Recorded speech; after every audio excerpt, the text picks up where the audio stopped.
More than most crops, brassicas often get a bad rap, albeit sometimes justified. Rarely, though, is it entirely their fault. Crop choice and timing play a huge part in this as well. Flowering or heading crucifers, like this cabbage here, certainly have their nuances. It's not that they're impossible to grow, but I certainly wouldn't consider them a beginner's crop. That's where kale comes in.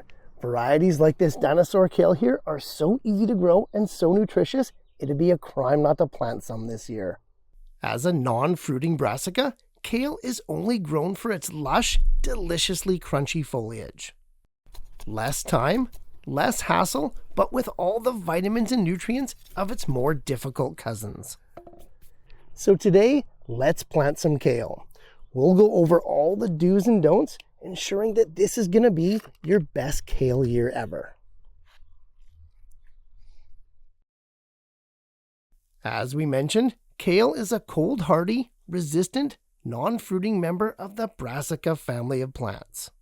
Literally the same species as broccoli, Brussels sprouts, cabbage, and cauliflower. As a leaf-only cultivar, kale tends to grow quickly and is normally a 40 to 60 day crop. Direct seeding is entirely possible, but growing kale from starter plants is far easier and far more reliable. Whichever method you choose, kale can be planted at 2 different times of the year. You can first plant your kale in the early spring, and then again a few months later in the late summer.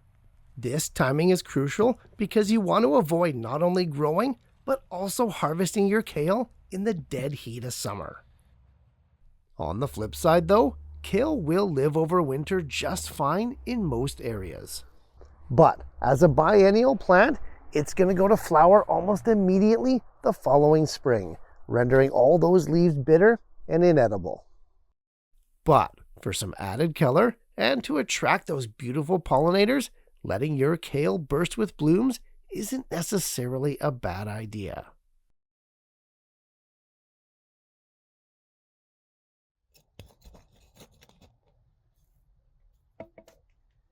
No question, kale does grow best in 6+ hours a day of full sun, but most of its varieties will tolerate a moderate amount of shade. The soil should be loose, rich, and full of organic matter. Drainage is key, however, as kale can get root rot quite easily. Try to keep that pH between 6 and 7, and given all these parameters, your kale is going to be quite resilient. Now, if you're going to be direct seeding your kale, it is best to wait until that soil has reached at least 50 degrees Fahrenheit and all danger of that spring frost has passed. Mature kale plants can take the cold like champs, young seedlings, not so much. Direct sow your kale seeds less than ½ inch deep, about 6 inches apart. Once sprouted, thin to the strongest plant, about 1 to 1.5 feet apart.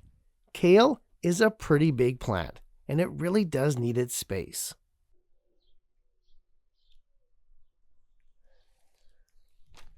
For starters though, we don't have to worry about any of that because they're properly spaced right from the get-go. Most years I go ahead and make my own seedlings, but kale starters are routinely offered every spring amongst the tomatoes, peppers, and strawberries. Making your own, however, gives you access to infinitely more varieties.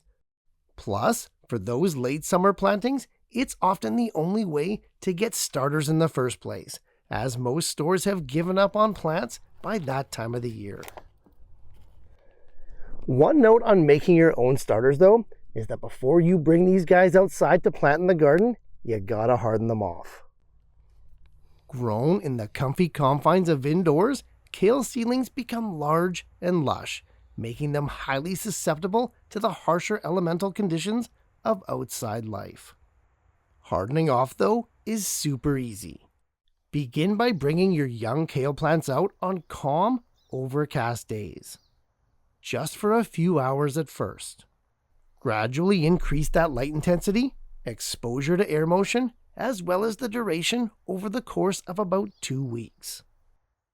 After that, they'll be more than ready for planting. Easy stuff, yes, but very, very necessary. Either way, buying or making your own, plant your kale starts 18 to 24 inches apart, right up to the existing root collar. The root collar is the part of the stem where it meets up with the soil.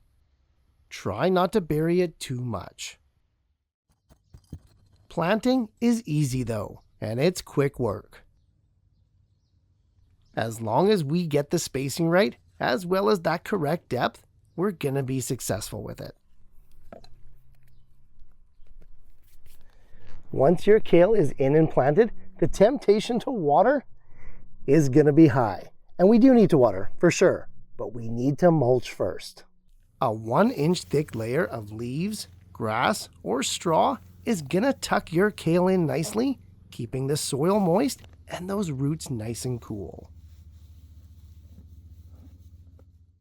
Water thoroughly.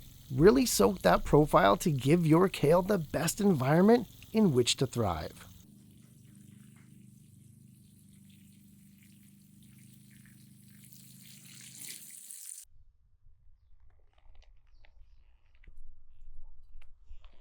For fertilizer, I find that planting with compost amended soils is usually enough.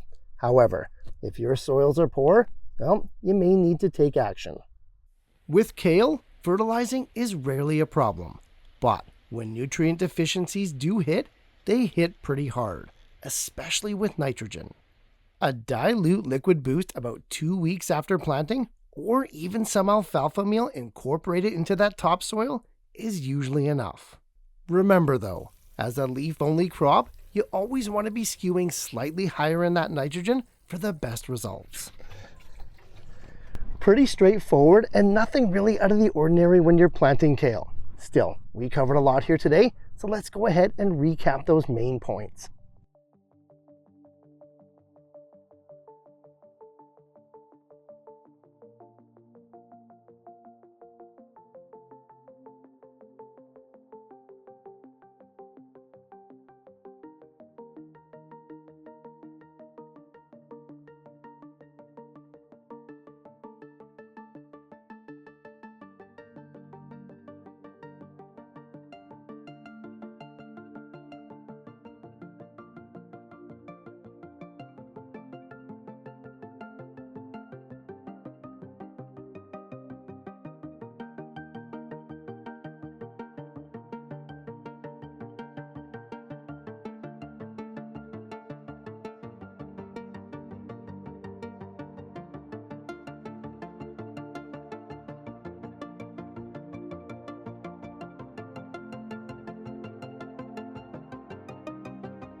Kale, a must-have leafy green that's as resilient as it is delicious.